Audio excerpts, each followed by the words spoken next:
القرآن غيرني ونبهني وأحياني، غزت آياته قلبي فهزت كل أركاني، سمت بي في عواليها بصوت خاشع حاني، فأيقظني وأدهشني وأنبني وأبكاني. أعوذ بالله من الشيطان الرجيم. بسم الله الرحمن الرحيم. فلا تحسبن الله مخلف وعده رسله، إن الله عزيز ذو انتقام. يوم تبدل الأرض غير الأرض والسماوات، وبرزوا لله الواحد القهار. وترى المجرمين يومئذ مقرنين في الأصفاد، سرابيلهم من قطران وتغشى وجوههم النار، ليجزي الله كل نفس ما كسبت، إن الله سريع الحساب. هذا بلاغ للناس ولينذروا به وليعلموا أنما هو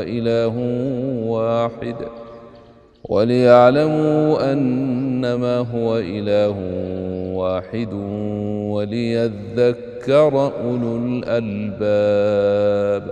صدق الله العظيم. أيها الإخوة الكرام، تذكرني هذه الآيات من أواخر سورة إبراهيم عليه السلام قصة أدت إلى إسلام كبار الأنصار من أصحاب رسول الله صلى الله عليه وآله وسلم. كانوا 6 من الأنصار، وفي ذاك الوقت لم يكن اسم الأنصار معروفا، كانوا أهل اليثرب، قدموا إلى مكة للحج، وكان النبي صلى الله عليه وسلم بدأ يعرض نفسه على القبائل التي تفد إلى مكة إما للحج وإما للتجارة.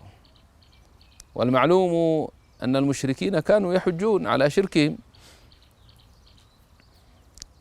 فوافهم النبي صلى الله عليه وسلم في ليل وعرض عليهم الإسلام،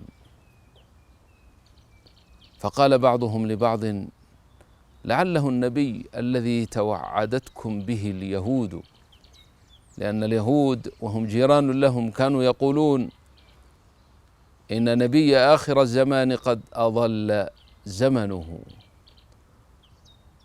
وإنا سننتصر به عليكم، وكانوا يظنون أنه منهم. فقالوا: هلا عرضت علينا شيئا مما أنزل الله عليك؟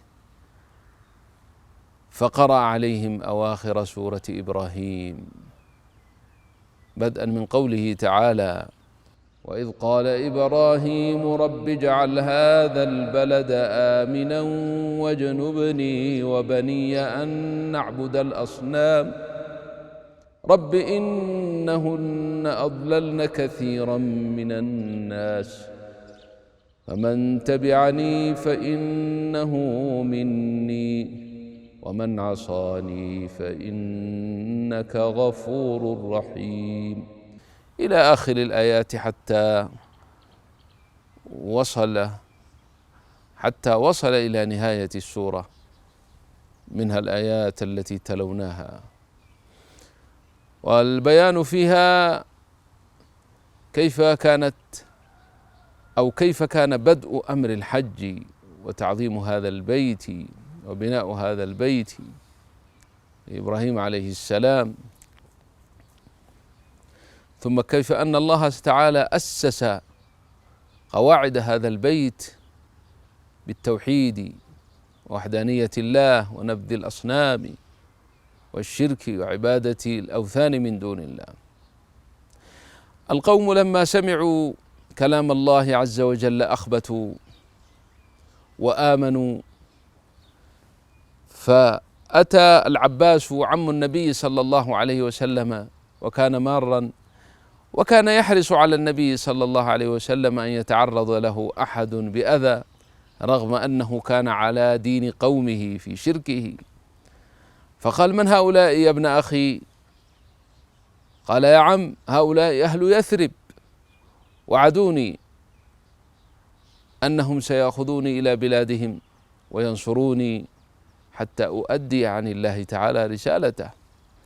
فجلس إليهم العباس، ووقعت قصة عجيبة ها هنا.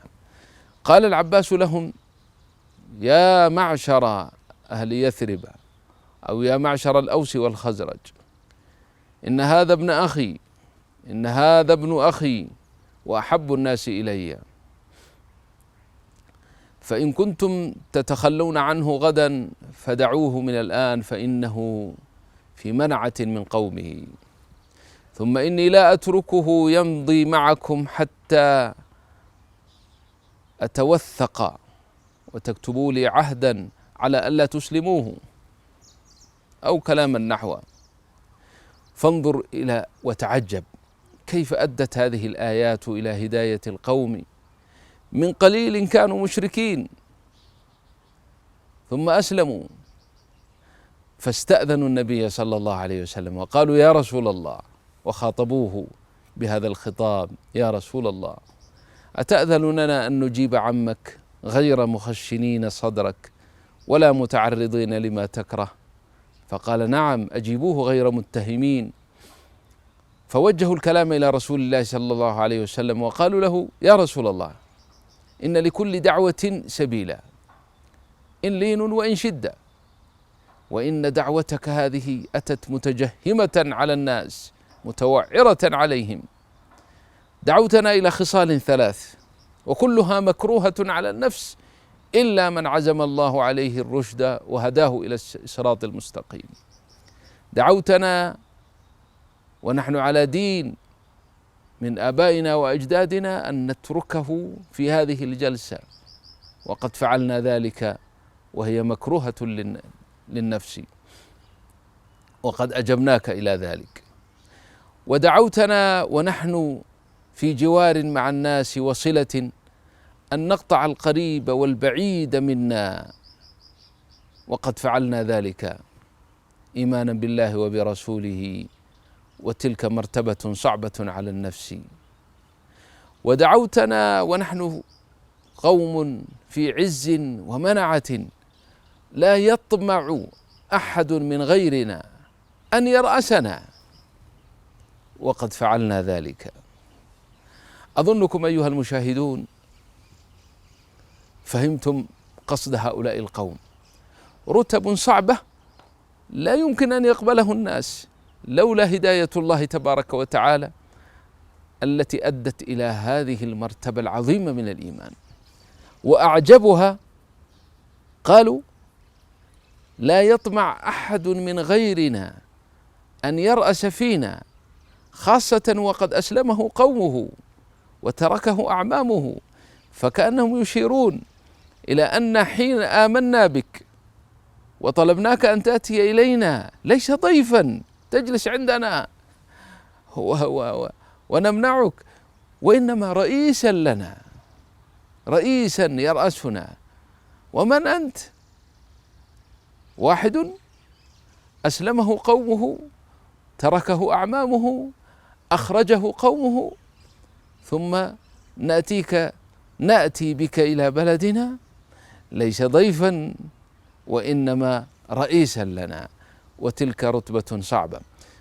انتهوا الكلام مع النبي صلى الله عليه وسلم، ثم توجهوا إلى العباس وقالوا: أما أنت يا هذا المعترض علينا، والله أعلم بما أردت بقولك، زعمت أنه ابن أخيك وأحب الناس إليك، ونحن قطعنا القريب والبعيد من أجله صلى الله عليه وسلم.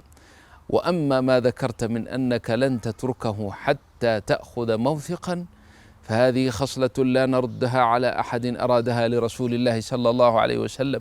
فاكتب ما بدا لك وخذ يا رسول الله ما تريد من شرط. المهم انتهوا الكلام أن أخذوا الموافقة من النبي صلى الله عليه وسلم بالهجرة إلى بلادهم، وكانت هذه بداية أمر الأنصار صلى الله عليه وآله وسلم، ورضي الله عنهم أجمعين، والحمد لله رب العالمين. القرآن غيرني ونبهني وأحياني، غزت آياته قلبي فهزت كل أركاني، سمت بي في عواليها بصوت خاشع حاني، فأيقظني وأدهشني وأنبني وأبكاني.